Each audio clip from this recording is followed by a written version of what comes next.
Hey guys, today we are making these DIY disco ball hangers. We made them for our daughter's room. They are so fun. The disco balls we used are 6 inches in size and we found them at Hobby Lobby.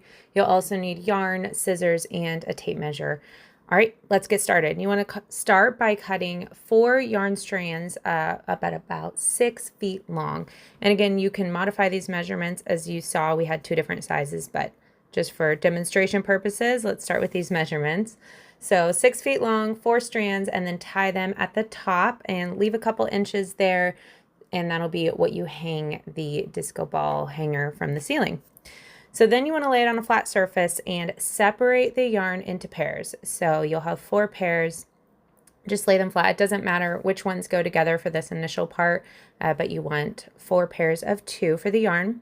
And then you want to grab your tape measure, measure 12 inches down from that big knot. And again, you can adjust these measurements if you want yours shorter or longer. But this is our longer one we had in the bedroom. So 12 inches down, and you're just going to tie a knot into each pair. So again, you've got 4 pairs. You're measuring 12 inches down from that big knot at the top, and you're just tying a simple knot. I think this is technically called an overhead knot. Not too sure, but as you can see, it's just a regular knot. No fancy knots for this, no macrame skills required, just simple knotting. Okay, so I'm going to speed this up here. You get the point. We want to line up all the knots so they're nice and straight, so you can adjust them if you need to. But you get your first set of knots there at 12 inches, and then we're going to measure down from those sets of knots for the next one. So push it up, and then you're also going to do the same thing where you separate the yarn into pairs. And for this one, you want to just kind of pair it up with its neighbor right beside it. And then at the very end, you'll see I will also tie the ends together too. So everything's all tied, but separate them up into pairs and then grab your tape measure again. And this time we're going to measure from that first set of knots, and we're going to go down about 4 inches. And again, you want to have all your knots lined up nice and straight. So if you get them in a wrong spot or it gets too tight, you can just simply loosen up the knot and adjust it. That's the easiest way to do it. So I tried to keep my knots kind of loose until I made sure that they were all nice and lined up. But again, we're doing that same type of knot and just kind of keeping your tape measure nearby so you make sure that you're being consistent. I'm going to go ahead and just speed this part up because you get the point. This is a very simple project, so just making sure you understand where the knots are going and all the measurements, but then the knot is just simply a repetition. So you can see I'm just continuing to knot them up with the pair next door. It's little, each pair gets knotted up, and then for the ends there, we're going to grab those and pull them together. So you want to make a circle, ideally, so that you could put your disco ball in. So for the ends there, just make sure you also get that 4-inch measurement, and then you can knot those together.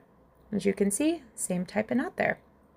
All right, so we've got 2 sets of knots now, and now we're pretty much done, but we need to knot the bottom all together, and this gives the disco ball a place to kind of sit on. So we're going to do the same measurement of 4 inches. So this will help keep that middle knot that we did, that second pair of knots, in the middle of your disco ball. So you want the last 2 measurements to be the same so that that knot hits the middle of your disco ball. And again, you can adjust those measurements if you want, but 4 inches is just what we chose for this one. So again, tie them all together. That's about 4 inches from that second knot there. And it's the same type of knot I did at the top, where you just grab them all, overhand knot. And then if you want to cut the tassel at the bottom so that it's nice and flat, you can do that. Ours was pretty lined up, so I didn't need to do that. And then you can put your disco ball in. So you can see my little one is helping me. This was a project for her room. She kind of came up with it. She was like, "Mom, I want a disco ball." And you can see she's so excited. This is such a fun project because she was really excited to put this in her room. And I love making her ideas come to life. This bedroom makeover that we've been doing with her was pretty much all her ideas. And you can see I kind of let her go wild.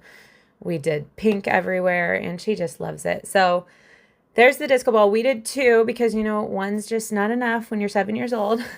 But she chose the yarn, she chose the disco balls, and then she decided she wanted them at different heights. So the 12-inch one that I showed you in this video was that one on the left. So it hangs a little bit lower.